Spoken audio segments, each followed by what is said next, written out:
where Russians believe that everything here is worse than in other countries. I think that this stereotype was created by Americans. I thought that Russians don't smile. Russia is poor. Everyone is in the Russian Mafia. Wow. I was born in Soviet Union. I lived there until 7 years old. There are now many girls who would like to make their career, earn their money, earning more than men, how everything in Russia really is. So unrehearsed, untrained, unprepared. Eli from Russia, welcome to Igor in Russia.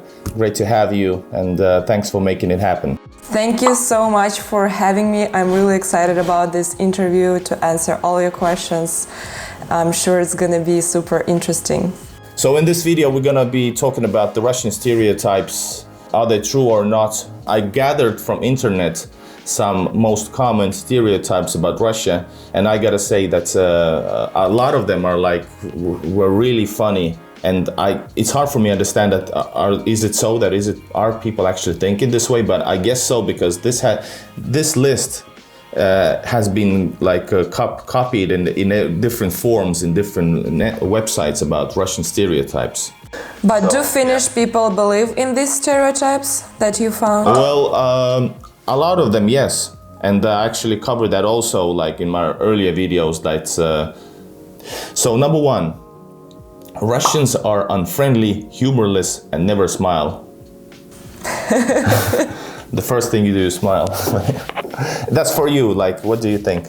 That's actually funny to hear, because it's true to some point, and I think that this stereotype was created by Americans and maybe some southern people, because there is actually this thing as coconut or peach culture. Do you know about this? No. So there are two types of people, of coconut culture or peach culture. So people of peach culture are soft on the outside, and from the first minute that you meet them, they're gonna be friendly and smiling, and you feel like you've been friends for years, I don't know, and you're just a stranger, but they're gonna be so smiling, etc. But on the inside, they're very hard, like a peach. So it would be difficult to become really good friends, best friends with them. They might be smiling when you just making these small talks, when you met them for the first time. But then when you're but you were so smiling to me, I thought that we were best friends. I thought that you're gonna help me to move my things to another apartment, that you would help me when I feel bad. And they're like, no, I was just friendly. Yeah, and so there is also a coconut culture, when a person seems hard from the outside, that he has this shell, that he is a bit distant, closed, less communicative, less smiling. But actually, when you get through this hard shell, he will be like a coconut, soft inside. You will be best friends. He will help you at any minute with anything that you need. And I think that Russians are more of a coconut culture, and we don't smile to strangers. You need to get through this shell, get to know the person a bit better. And when you do that, you will become best friends. Like Russians, I think that our culture is about being sincere. So if a Russian doesn't feel like smiling, he wouldn't do that. Yeah. And for Russians, for example, it's a cultural shock when we go to the US and someone in the shop is like, have a good day, hey, American how are you? smile. And we're like, what is going on? It's like, so it's There's just a different culture. Yeah, true. And one way for foreigners to actually break through the first layer of this is maybe to know few words in Russian that will break down a lot of barriers, like in the first seconds. Because especially when it's unexpected for somebody to say like, not spasiba, but maybe something more deeper, like a joke, something that will change the tone all the way. But so that's debunked, that's not true, and that's very nice theory you had. Yeah, we even have a proverb which literally says, smiling without a reason is a sign of being stupid. That's a good one. That's a soundbite for the intro. All right, you take the second one. Everyone is in the Russian Mafia. Wow. I think that's it. It's true. No. No, it's not. I understand what this means, even though it looks stupid. Well, not maybe the mafia, but there are not that Russians are somehow untrustworthy. It's that way that you should, when you go out for a bigger Russian city, people who don't know Russia, the stereotype is that anywhere everybody could be a criminal and steal, something like that, or conspicuous. Is the word conspicuous? Conspicuous. Yeah. Suspicious. Suspicious. Yes, suspicious. And I understand that, and that's because of all the things we talked about earlier. Because of the media, stuff happened, and it's like Wild West, well, Wild East in Russia. And when people come, this is one of the stereotypes that everybody is like a criminal. Yeah. And in fact, when you come to bigger or smaller cities, with a few times, even I had some like maybe ideas that I was checking my bag, but now I understand it's more safe actually in many parts of Russia than maybe here in the Western world, like for real. I would say that overall I feel safe in Moscow, in other cities, overall in Russia, even when I traveled in the Caucasus. And a fun fact, actually, when we went to Murmansk, it was last month, and we went even more to the north from Murmansk, to villages, to Riberka, and people there weren't closing doors even. This was actually a shock for me, because in other places of Russia, like you would always think about security, like close the door of your apartment, close your car and everything. And there, when we were with my friends, hosts, guests at Airbnb apartment, and we said, where should we leave our keys? How should we give it to you? And she said, oh, just leave it in apartment. And we said, but how do we close the door? And they were like, oh, don't close it. Yeah. This one especially, I think, good question for you as a lady. Russian ladies are hopelessly domesticated. And this means a little bit like, I think, like Russian women becoming housewives, or is it like maybe that type of question? Or how do you understand that? I think that domesticated is a bit weird word, but I would agree that they're more traditional comparing to the Western countries. I even made a video where I asked different women and girls in the streets if they were feminists. Mm-hmm. I made that video in Moscow, and I expected that Moscow would be less conservative, less traditional place. But I was surprised that even in Moscow, the girls that were responding to my questions, they were super traditional. So when you go to other cities, smaller towns of Russia, maybe even villages, they are gonna be even more traditional than in Moscow. So I would say that mostly I agree.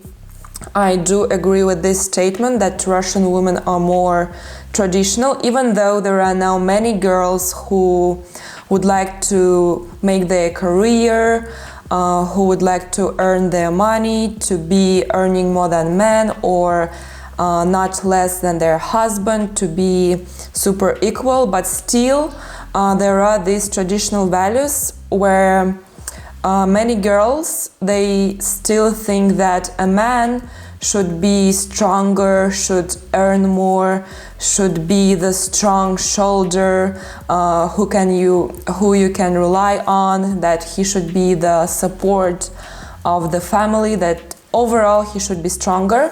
And I asked these girls when I made this video if they were feminists, and most of them, they said no.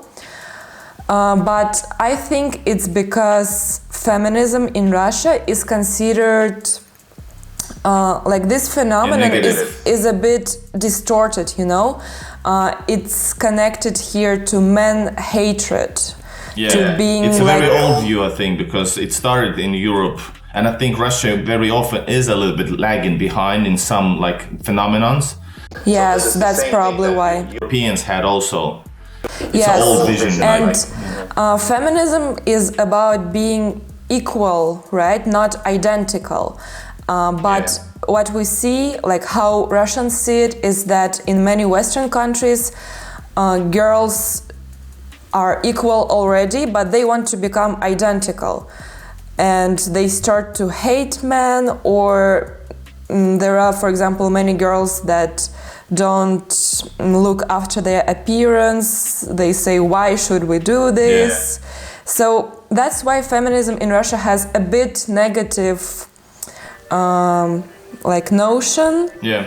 That's why many girls are reluctant to call themselves feminists, even though they believe that they should be equal, have the rights to education, to work, to make career, but still they believe that they do not want to be identical. They still want to be girls, they want a strong man. So I would say that's how it is in Russia. Quick one. All Russians have USSR nostalgia. That's not true, because I know many people who lived in the USSR and they hate those times. I would say people who like free stuff, and you know, there was everything from the government during the USSR, but you always had to stand in lines, to wait for food, to wait for clothes, to wait for apartment. The government would give it to you for free, but people who like to achieve everything by themselves, they don't like the system to stop you. They tell me that they really don't want to go back to those times. So I wouldn't say that there are many people who have this nostalgia.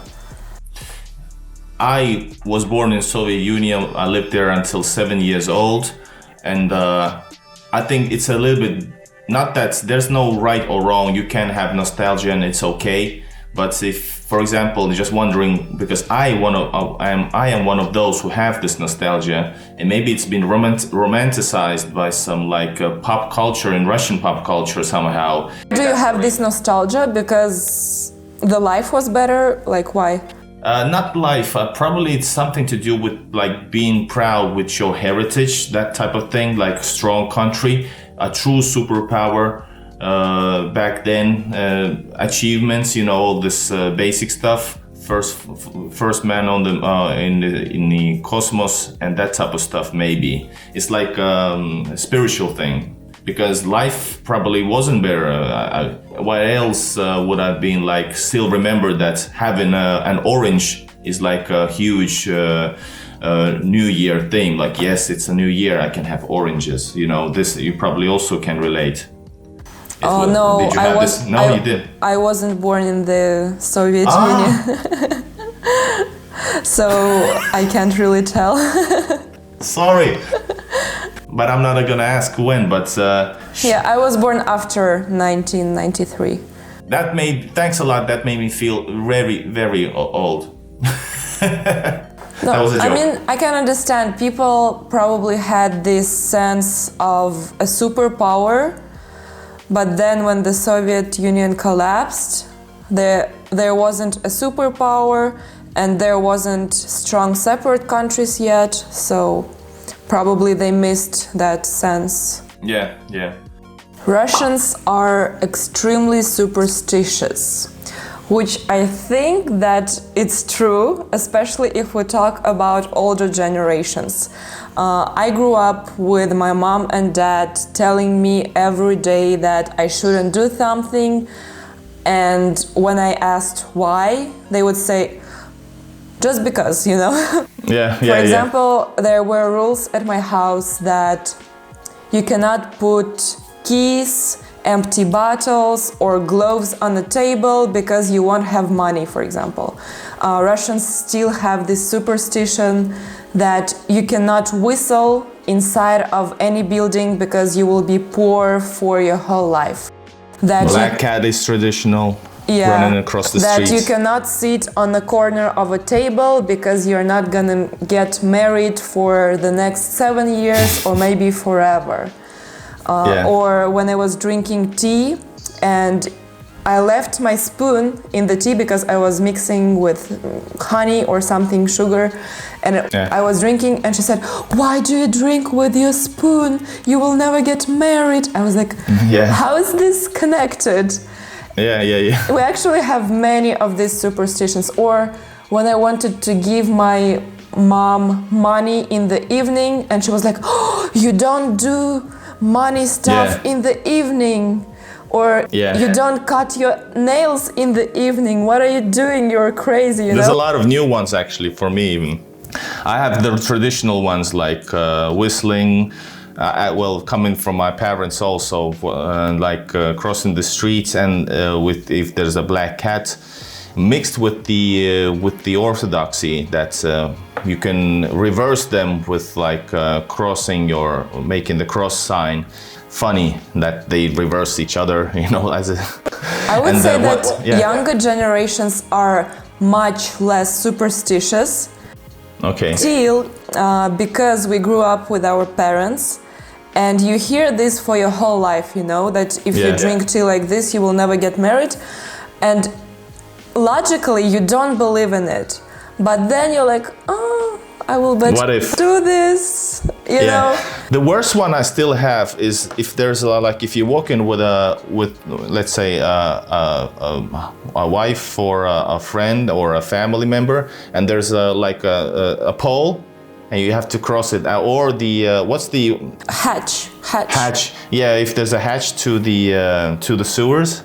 You shouldn't walk over it. Yes, and also if you're walking with your friend or your loved person, you always have to be together, passing. But if there was an obstacle and two of you went through it, when you pass it, you have to say hi for 100 years, something like this. Okay. So that you don't quarrel. Nice. So it's true, Russia is very superstitious, sort of, even though the young generation is much less superstitious. Yes. This is. I see it even with my friends of my age. We have this superstition that if you forgot something at your house and you left your house and you come back for that thing, that you have to look in the mirror and make funny faces or show your tongue, and even young people still do that. Wow, that's a new one for me. I don't want to learn that. This one is much more, darker. Russia has a massive problem with the corruption. I think definitely yes. It's statistically one of the most corrupted, if we're talking about the administrations, but I would go back a little bit because Russian, it's part of the culture, kind of unfortunately, but there's a tradition to give a teacher some flowers, for example, if in any school, right? Or for your doctor to bring, correct me if I'm wrong, if it's too much Soviet era thing, but if you go to a good doctor, you want to thank him, not with with his or her salary, but bringing something else, like a good fish, good bottle of wine. And these are, in my view, as a, semi-Westerner nowadays, I think it's these are the signs of, it's called corruption in this world. If you go to a doctor and give him something for his services, which is not more than his salary. And this continues on much more. It maybe started in Soviet Union times, but it's still a problem Like why, when Russia was building the Olympian village, like hundreds of billions were lost. It's a normal thing. It's a joke basically, but everybody knows it, and it's not treated like a huge corruption. Here they would have like huge news lines about it because it's so rare, or it's different. What do you think? I'm now like really surprised to hear that giving flowers to a teacher or something to a doctor is considered corruption, because in Russia it's more like a tradition that on September the 1st you always give flowers to your teacher, and like I've never thought about it as corruption actually. Or for a doctor. What about other times when it's not the first starting school year starts, or what about other times when just I don't know? We only do it on September the 1st because like it's a tradition when you come to school, and the first day of school is always September the 1st, and we bring flowers, and maybe only for a birthday the whole class of students would usually like take money to give the teacher something for a birthday, but otherwise we actually don't give flowers if it's not September the 1st or the birthday of a teacher. And for a doctor, I know this thing as well, but yeah, I never thought about it as corruption. I think it's just nice. Like I know that, for example, some moms come to a doctor with their children, and when they went through all the disease and everything, they like to show their gratitude because they know that doctors don't have a big salary in Russia. Yeah. And they like to be even more grateful, you know. But overall, talking about corruption, I can't say much because you really need to be into politics, into economy, and I'm not an expert, even though I know that there is huge corruption in Russia, especially, for example, if we take Dagestan or Caucasus. I would say in that region it's especially high, the corruption, and even when I go there it's a bit unusual for me because everything there is made through connections. I will give you this, you will give me that. And people hiring, by the way, is there corruption in people hirings? Yes, and in Russia overall? In the Caucasus, it's even, I would say, almost official. Like it's a way of their life there, which is even unusual for the rest of Russia. When I went there, I was shocked about some moments there. But recently, actually, I'm getting so many comments on my YouTube channel from people from like the US or European countries where they say, why do Russian people complain about corruption? And they don't even know that it's higher in our countries, but I don't know where the truth is. And actually, I think that you can't really find these statistics, like the real statistics, you know, how do you find this? If we take the Caucasus, it's impossible to count all these. If the corruption is good, you won't find any signs. Yeah. How about this one? Russia is poor. Let's have a couple of more. Russian is poor. That's one prejudice people have. Well, it depends on the region. It depends on the city. For example, I believe Moscow to be as developed as many metropolis all over the world, you know, the best ones. If we take some bigger Russian cities as well, people have a good salary, a good level of life. But if we go to some poor regions, the salary would be much less, but again, the expenses would be less as well. I actually made a video about it as well when I asked people in Moscow, in Perm, which is a smaller town, and in Dagestan, the poorest region, about people's salaries, how much they spent on life. And of course, in Moscow, people had much higher salary, but they would have to... Do you remember which was it? Was the mid salary in Moscow? I know overall in Russia is like 500, 400 euros. It was about 100,000 rubles in Moscow. Yeah, that's like thousands. Yeah, that's much higher. It's a thousand and 100 ruble euros. In other cities, it was about 30,000. But again, in Moscow, rent is super expensive. Yeah. And if you live in other cities, the rent is like twice, maybe cheaper. When I lived in the Caucasus, it was so cheap for me because, you know, I was continuing to earn from Google, like YouTube, in dollars. And life there was like so cheap. You can rent an apartment there for 20,000 rubles per month, and it's gonna be a good apartment in a good place in the city. So yeah, it depends actually. And even when I was asking Dagestani, and they're the poorest in Russia, I was asking them what they think about their salary. Some of them would say that, yes, I have a small salary, that's a problem. But I was surprised that most of them, they didn't consider themselves poor. Yeah. That was a surprise to me. One last one, quick one, and then we can have a last question and summarize. This one stereotype is that Russian grocery stores are almost empty, and I have my own series about it on YouTube.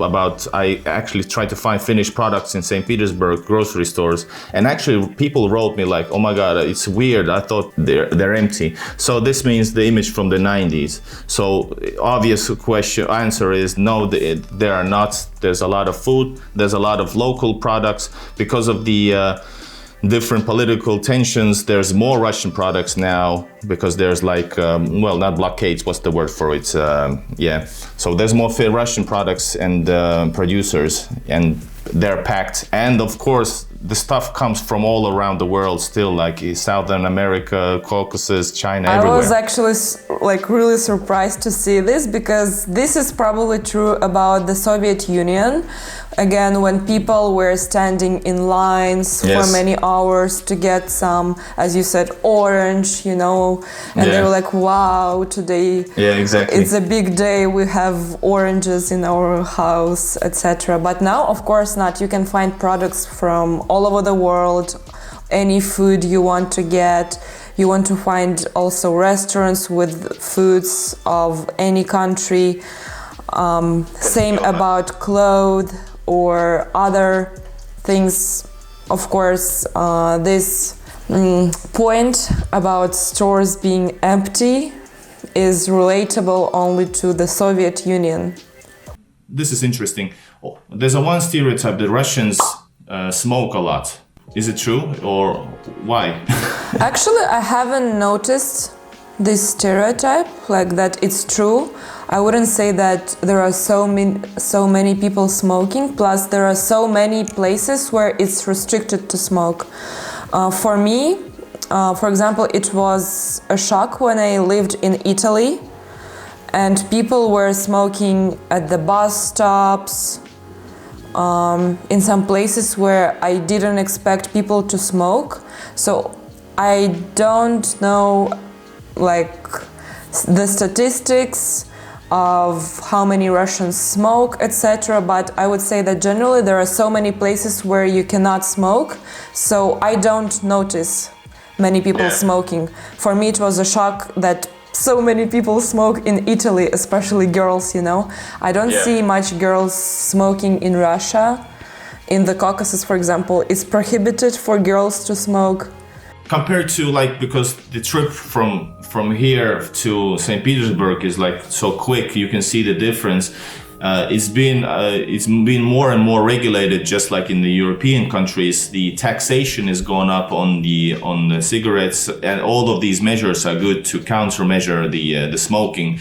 But I think it is much more common, for example, to smoke in Petersburg. I think a lot of, well, I don't know whole region, you know about Russia more than I, but St. Petersburg, people smoke a lot, like like just like in the old days here as well. But now it's not popular anymore to smoke, and not even in Russia that much, but still it's a habit. Like young people, they just smoke, and older guys just like that. And girls smoke more, in my view, than here.